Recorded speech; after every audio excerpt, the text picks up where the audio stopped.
नमस्कार, मी अमित गद्रे. तुम्ही पाहता न्यूज 18 लोकमत आणि बुलेटिनच्या सुरुवातीलाच एक मोठी बातमी येते. प्रांजल खेवलकरांनी ड्रग्जचं सेवन केलं नसल्याचं रिपोर्टमध्ये स्पष्ट झालेलं आहे. फॉरेन्सिक रिपोर्टमध्ये घटनास्थळी ड्रग्ज मिळाल्याचा उल्लेख करण्यात आलाय. मात्र खेवलकर यांनी ड्रग्जचं सेवन केलं नसल्याचं रिपोर्टमध्ये स्पष्ट करण्यात आलंय. दरम्यान ड्रग्ज मागवल्याचा इंस्टाग्राम मेसेजचा पुरावा म्हणून आरोपपत्रामध्ये उल्लेख करण्यात आलाय. तर आरोपपत्र दाखल झाल्यानंतर खेवलकरांना जामीन मिळालाय. आपल्यासोबत बोलण्यासाठी एकनाथ खडसे स्वतः आहेत, त्यांच्याकडे आपण जाऊया. खडसेजी, आपण बघतोय खरं तर आता रिपोर्ट आलेला आणि प्रांजल खेवलकर यांनी ड्रग्जचं सेवन केलं नसल्याचं स्पष्ट झालंय.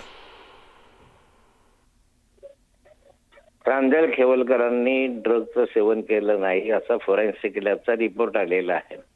आणि मी पूर्वीपासूनच सांगत होतो की त्यांनी कोणत्याही प्रकारचं ड्रगचं सेवन केलं नाही, तो ड्रग बाळगला नाही असं माझी माहिती आहे. त्याच वेळेस पोलीस म्हणायचे की हे रेव पार्टी आहे, 5-7 जणांची रेव पार्टी असू शकत नाही असं नंतर पोलिसांनी मान्य केलं.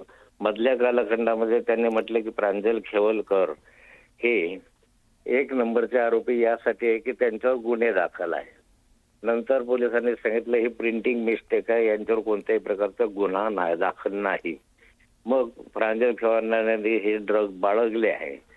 रिपोर्टमध्ये आलंय की ड्रग बाळगले सुद्धा आणि सेवन केलेलं नाही आहे.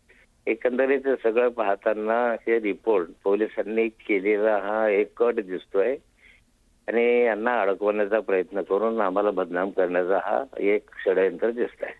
खडसेची, खरं तर रिपोर्टमध्ये आलंय की ड्रग्जचं सेवन केलं नाही, मात्र घटनास्थळी ड्रग्ज सापडलेला आहे. त्यानंतर ड्रग्ज मागवल्याचा इंस्टाग्राम मेसेजचा पुरावा म्हणून सुद्धा आरोपपत्रात उल्लेख आहे. त्याच्यामध्ये आपलं सरळ सरळ पाहतोय, ज्यावेळेस व्हिडिओ तुम्ही पाहिला असेल तर ड्रग एका मुलीच्या पर्समधून काढताना स्वतः दिसत आहे.